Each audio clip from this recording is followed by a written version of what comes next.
everyone, thank you so much for clicking onto this video. Here are today's learning objectives.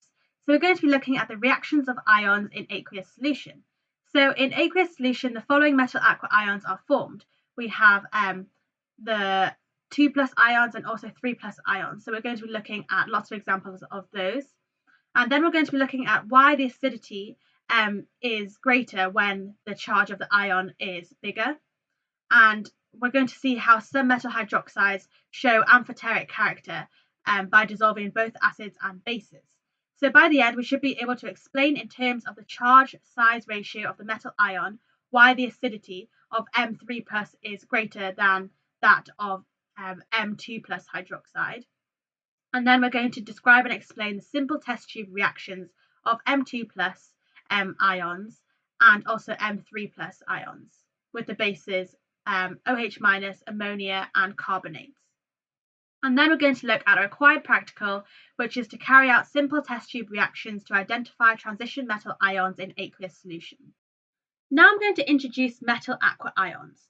So when metal ions are in aqueous solution, they exist as what we call metal aqua ions. And so basically what it is that the metal ion goes into the aqueous solution and 6 waters then bond to it. So the waters are all ligands and they all coordinate bond with this metal ion that's in the aqueous solution. And this is what we call the metal aqua ion. And so when salts are crystallized from these solutions, the metal aqua ions are usually present in the crystals. And so they all have their own unique color. So for copper 2+, the color is blue. For iron 2+, it's green. For iron 3+, it's pale violet. And it's really important to remember that Fe2+ and Fe3+ have different coloured crystals. However, for the Fe3+, it usually appears yellow or orange due to some of this other complex present, which is due to hydrolysis, which we'll go on to a bit later. And also aluminium, the metal aqua ion is colourless, and that's because aluminium isn't a transition metal, and so it doesn't have a part-full d orbital, so it won't have a unique colour, it'll just be colourless. So the first reaction of metal aqua ions is hydrolysis, and hydrolysis is the reaction that occurs when metal aqua ions lose H+ ions from one or more H2O ligands in the solution.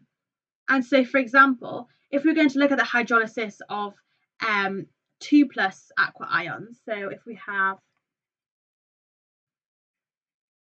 the hydrolysis of, and this is just a general metal ion that I'm going to call M, 2+ aqua ions, what we get for the first one is that we have this metal aqua ion with 6 waters,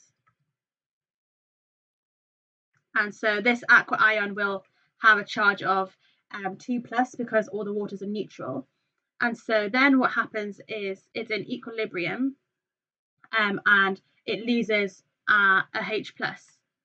So you get M, and then you've only got 5 waters remaining and then an OH. And this charge is now different because we've got a 2+ for the M and a 1- for the OH. So this gives us a charge of plus, just a 1+. And we have the hydrogen, which has been taken away. And then if we were to take another H+ away, it would look like this. So we'd have this M, H2O5 OH plus, and this is also in equilibrium. These are all in equilibrium, and we would get 4 waters this time and 2 of these OH- ligands, and then this would give an overall charge of 0, so it'd actually be neutral, and then we would have a H+. And the thing to know about neutral complexes such as this one is that they're insoluble, and so they form precipitates.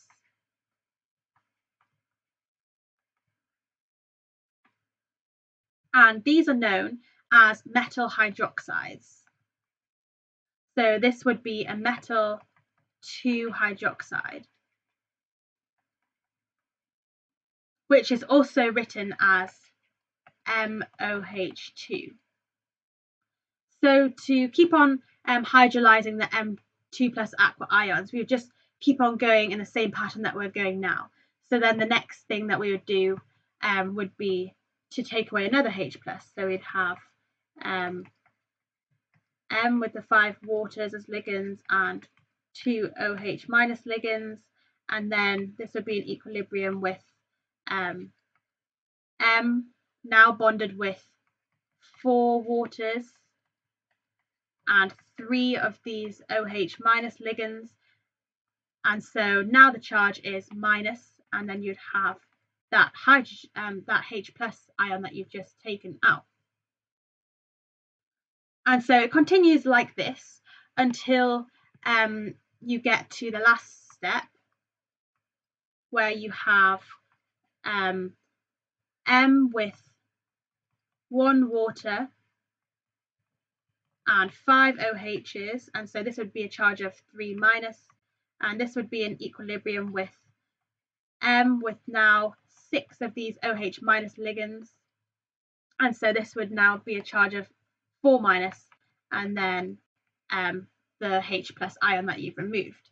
And so this would be the last hydrolysis of the aqua ion that we can do. And these kinds of steps are also applied to M3 plus aqua ions. So we do exactly the same thing. So to give you one example, if I just start the first one, so hydrolysis of 3 plus ions.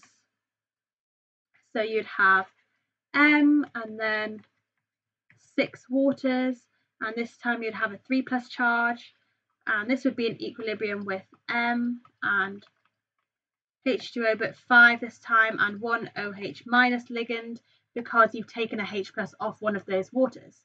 And so this charge would now be 3 minus 1, which is 2 plus, and then you'd have that H plus. And then again, you do the same thing as you did for the 3 plus ions, and eventually you get to the last step, which is where you have the metal ion, and then you have only 1 water left and 5 of these OH minuses, and so this charge would be 2 minus, and this would be in equilibrium with MOH6, and this would have a charge of 3 minus, and we've got a H plus. And also a really quick way to see what charge the new complex has is just that it minuses by 1, and that's because we're losing 1 proton, and so the charge will decrease by 1. And again, all of the complexes which are formed which are neutral will be insoluble in water and will form precipitates. So they will be the metal 3 hydroxides, and so for example, in the middle we would have this forming, so we'd have 3 oxygens and 3 of these OHs, and so this would be a neutral complex, and so this would be insoluble, and this is a metal 3 hydroxide,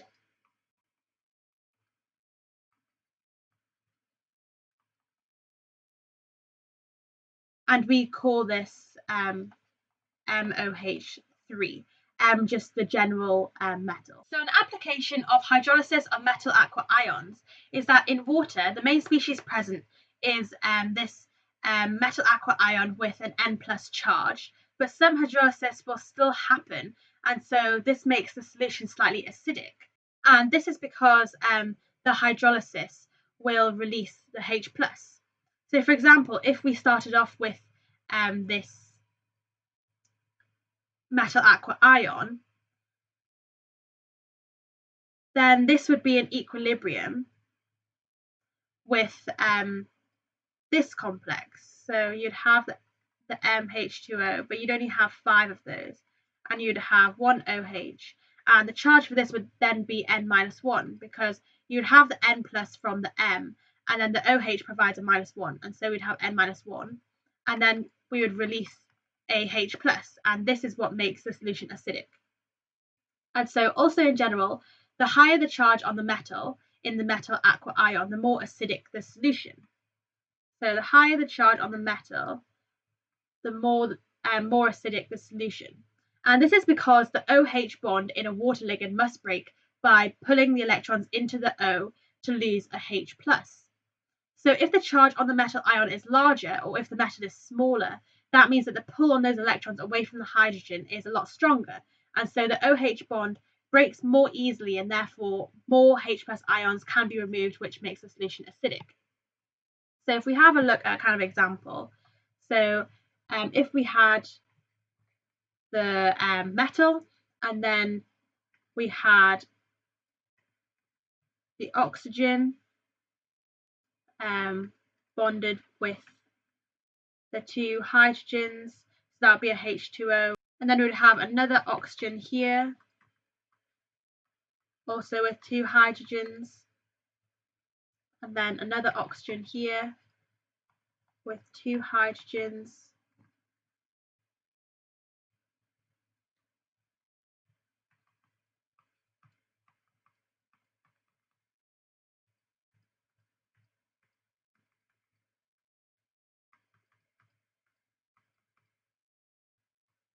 and a last water here.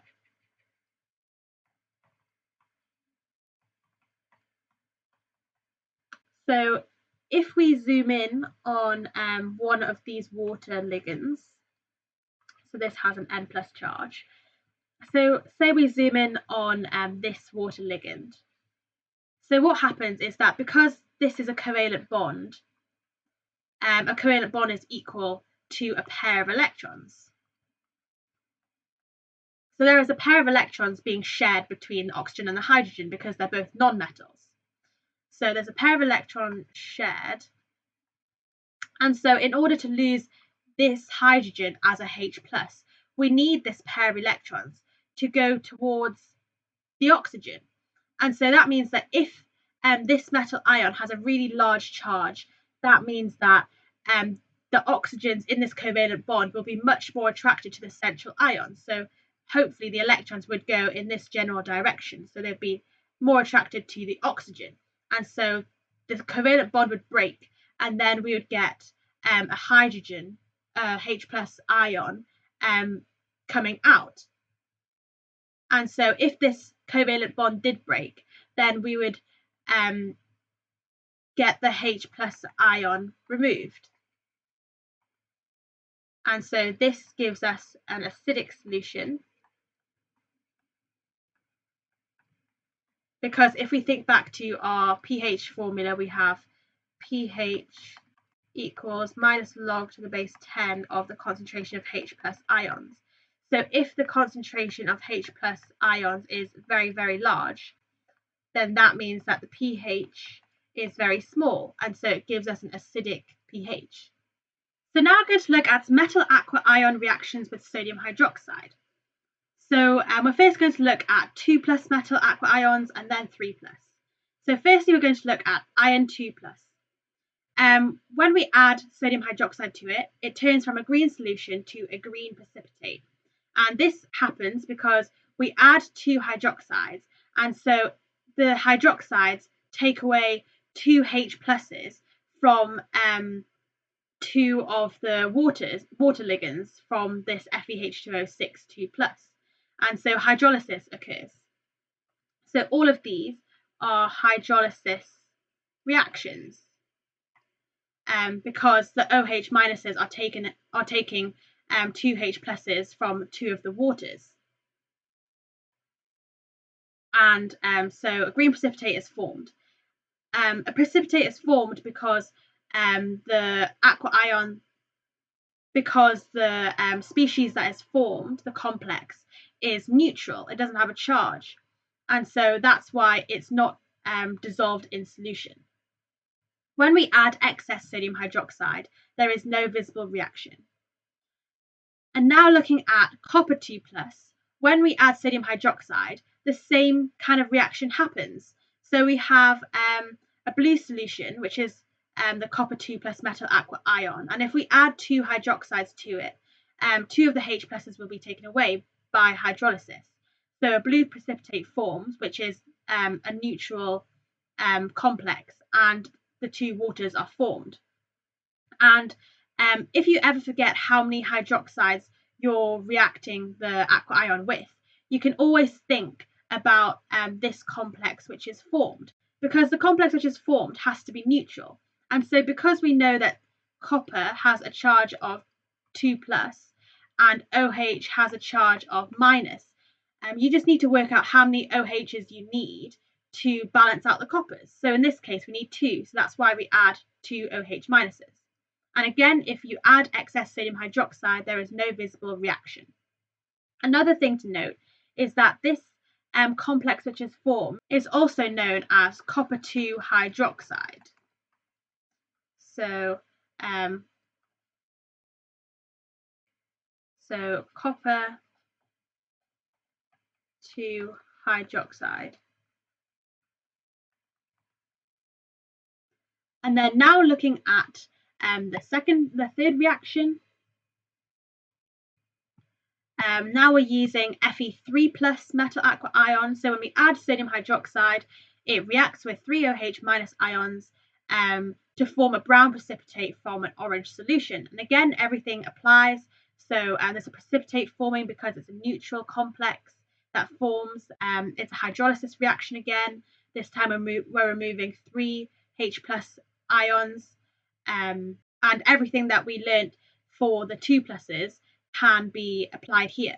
So again, the adding excess sodium hydroxide doesn't do anything, so we have no visible reaction. However, the fourth reaction is a little bit different. So we're using aluminium 3 plus metal aqua ions, and first when you add sodium hydroxide, it's exactly the same as what we had for iron 3 plus, and it goes from a colourless solution to a white precipitate. The reason why aluminium, the metal aqua ion, is colourless is because aluminium is not a transition metal, so it won't have a colour. And remember that it's a white precipitate that forms. However, when we add excess sodium hydroxide, the white precipitate then reacts with another one of these OH minuses. So another H plus is taken away from one of the water ligands. And so we form this complex of AlH2O2 OH4 minus. And because it's now got a charge, that means it dissolves into solution, and so it forms a colourless solution. And we also have the water that forms. Now we're going to look at reactions of metal aqua ions with ammonia. So for Fe2 plus metal aqua ion, what happens is that when we add ammonia, 2 moles of ammonia react with the green solution that we know, and the ammonias take away 2 H pluses from 2 of the water ligands. And so hydrolysis occurs, like it does when we add this metal aqua ion to OH minus. So we have hydrolysis reactions occurring. And again, it forms that same green precipitate that we had when we reacted the metal aqua ion with sodium hydroxide, but this time we have 2 NH4 plus ions produced instead of the water. And if we add excess ammonia, then no visible reaction is seen. And then for copper, copper 2 plus, when we add ammonia, the same thing occurs as in the iron 2 plus, and so we form the blue precipitate by hydrolysis. And then when we add excess ammonia, what happens is that the blue precipitate will redissolve and it will form a deep blue solution. So if we were going from right from the beginning when we had a blue solution, we would then be adding 4 of these ammonias, and actually what happens is that we get a ligand substitution, and so the ammonias substitute 4 of the waters, and so we form this deep blue solution because it's a 2 plus complex, and the 4 waters are removed. So this is a ligand substitution.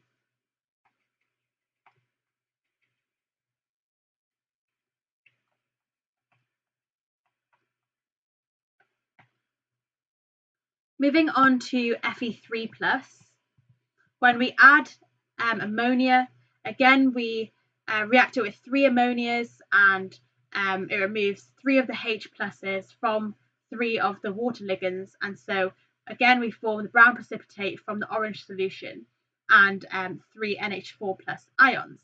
And so again hydrolysis occurs, and we've got the precipitate because the complex formed is uncharged. And again, when we add excess ammonia, no visible reaction is seen. Then lastly, for aluminium, the same thing happens as the iron 3+. So we react with 3 ammonias to form this white precipitate and 3 ammonium ions. And again, when we add excess ammonia, no visible reaction is seen. So in conclusion, metal 2 aqua ions react with ammonia to form precipitates of metal 2 hydroxides by hydrolysis. And metal 3 aqua ions do the same, but they form metal 3 hydroxides. And Cu2+ reacts further with excess ammonia to form that deep blue solution, the CuH2O2 NH342+, by ligand substitution. Now we're going to look at reactions of metal aqua ions with sodium carbonate. So first we're going to look at Fe2+. So Fe2+, the metal aqua ion is a green solution, and it reacts with 1 carbonate to form iron carbonate, which is a green precipitate. And this is a precipitation reaction. The same thing happens with the copper 2+, so it goes from a blue solution and reacts with a carbonate to form a blue-green precipitate. And again, this is a precipitation reaction. So we have precipitation.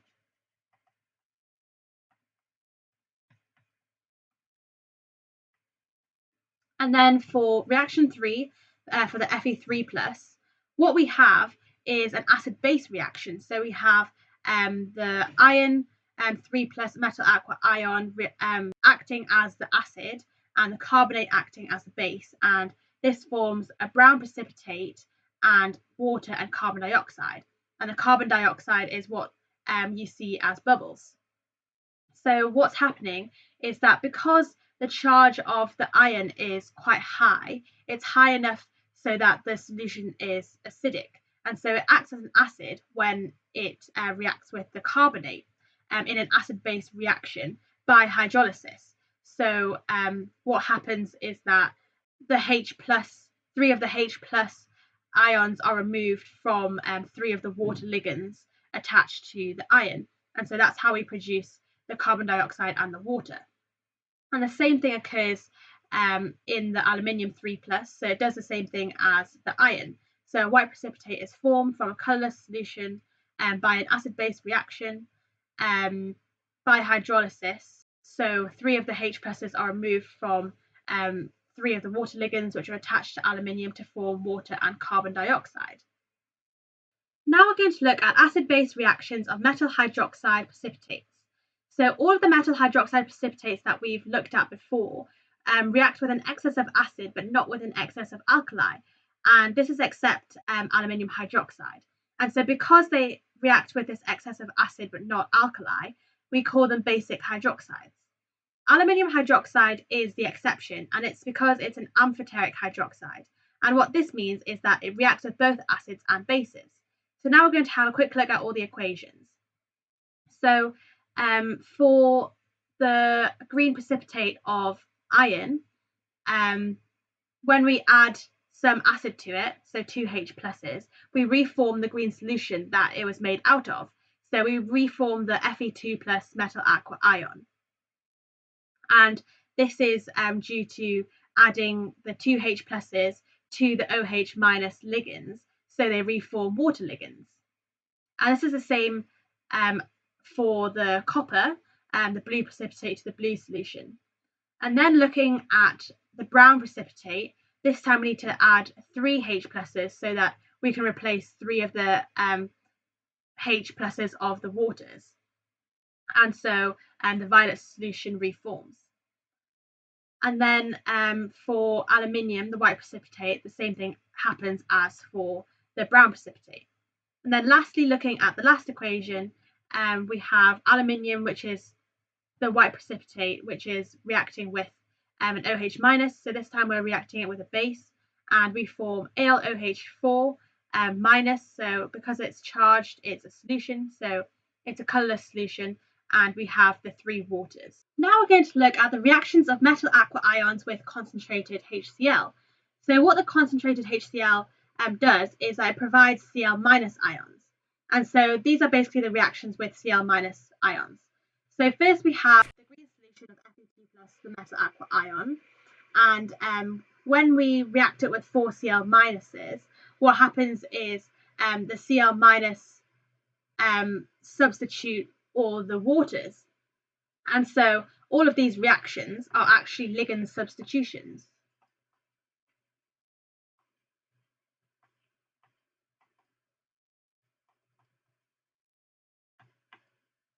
And because the Cl minus is a bigger ligand compared to the waters, that's why we can only fit 4 around each of the metal ions.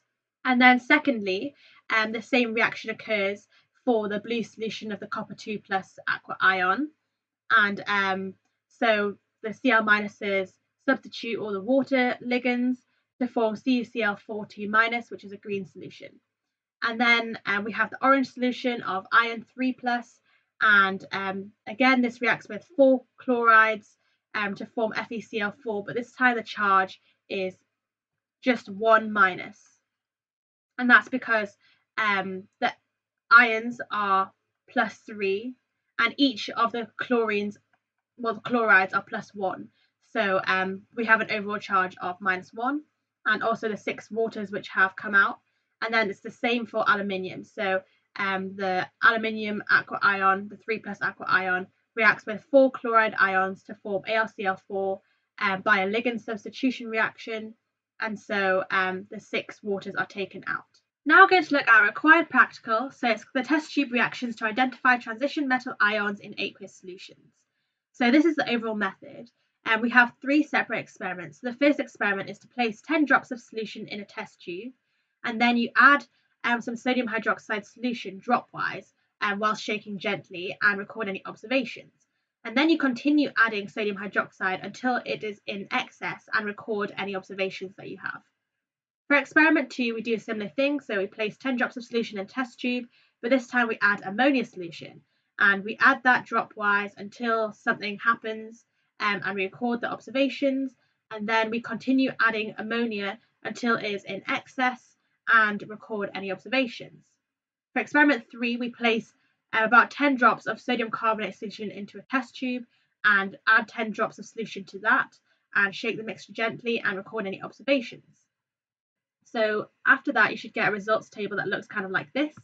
So the aqueous ion column is the solutions that we're testing, and then first we add sodium hydroxide. So then you should see these things occurring. So there should be a green precipitate for the Fe2 plus and a blue precipitate for the Cu2 plus. And if you leave the Fe2 plus for a while, the precipitate, it will go brown on standing. And then we add an excess of the sodium hydroxide, and you can see no further change except for the aluminium 3 ion.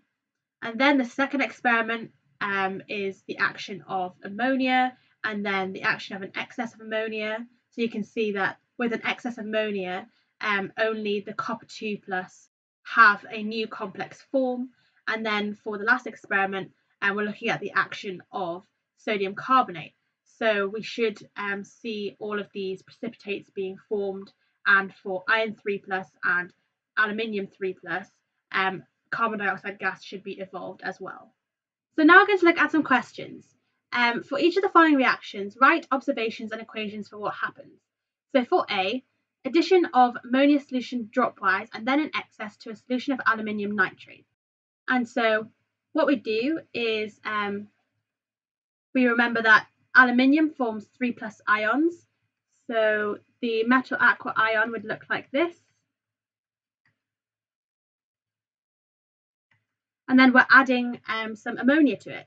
And remember that ammonia acts as a base, and so hydrolysis occurs. It takes away the H pluses.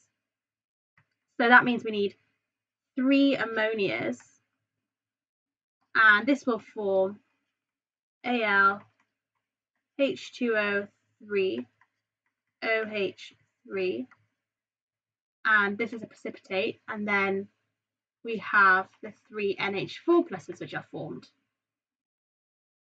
And the colours for this are that the aluminium is colourless because it's not a transition metal, so it doesn't have a part-filled d orbital.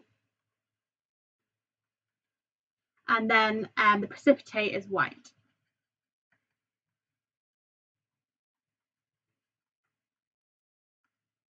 And then for B, we have the addition of ammonia solution dropwise and then in excess to a solution of copper 2 nitrate. Oh, for A, when we add an excess, nothing else happens. And then for B, to copper 2 nitrate. So first we draw out the metal aqua ion. So we have CuH2O6 with a 2 plus charge, and then we're adding ammonia, and first ammonia acts as a base, so it takes away some H pluses, so we need 2 ammonias, and this will form a precipitate, so CuH2O 4 OH2, and also the 2 ammonium ions. And so we start off with a blue solution, and we end up with a blue precipitate.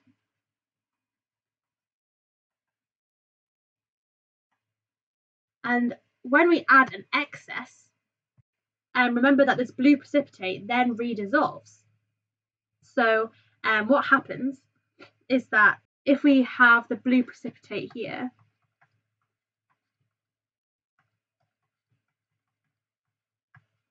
and we add ammonias to it, what actually happens is that ligand substitution occurs, and the NH3s actually replace the OHs, and so we need 2 ammonias, and this will form CuH2O4 NH3 and this will still have this will regain the 2 plus charge, and we also have the 2 waters which have been taken out after the substitution.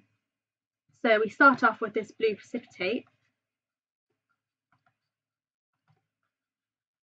and we end up with a deep blue solution.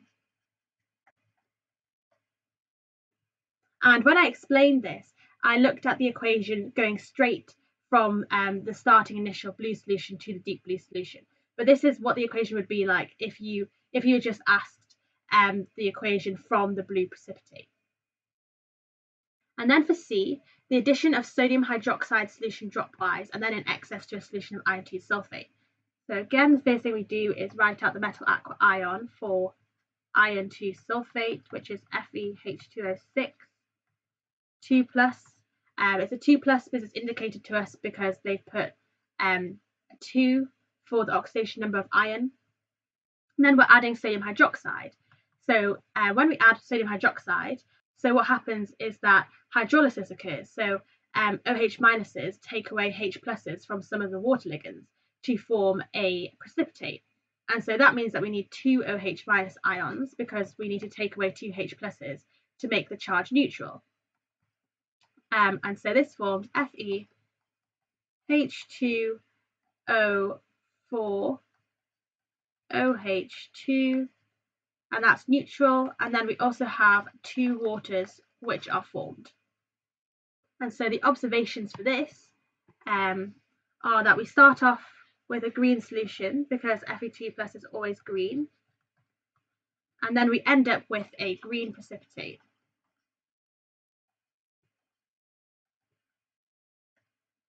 And then for the last question, addition of concentrated hydrochloric acid solution dropwise and then in excess to a solution of zinc nitrate. So again for C, nothing else happens when we add an excess, it just stays as the green precipitate.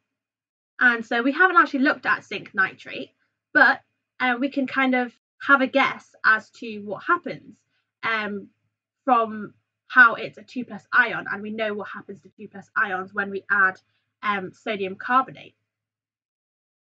So we get the zinc metal aqua ion, and we're reacting it with sodium carbonate, so we're adding carbonate ions, and when we add carbonate ions, we form the carbonate, the metal carbonate. So that means we need one carbonate ion, and this forms zinc carbonate and also the 6 waters, because what's happened is that we've gone through ligand substitution. So the carbonate ion has substituted the 6 waters. And we won't need to know the colours of zinc because it's not on the specification. This is just a question where you can kind of guess what happens.